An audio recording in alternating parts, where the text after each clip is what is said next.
روایات گاهی اون قیدی که درش هست که در این روایت زیارت امام حسین علیه السلام، گاهی این قید مورد، گاهی موضوع، از مختلف قرائن استفاده میشه که این مورد نه موضوع. یعنی مثل زیارت امام حسین علیه السلام در این جهت تمام شعائر مقدسه امام حسین علیه السلام، چه اون شعائری که زمان ائمه علیهم السلام بوده که اقامه عزا، اقامه روزه باشه،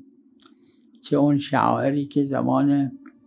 ائمه علیهم السلام نبوده که مکرر من عرض کردم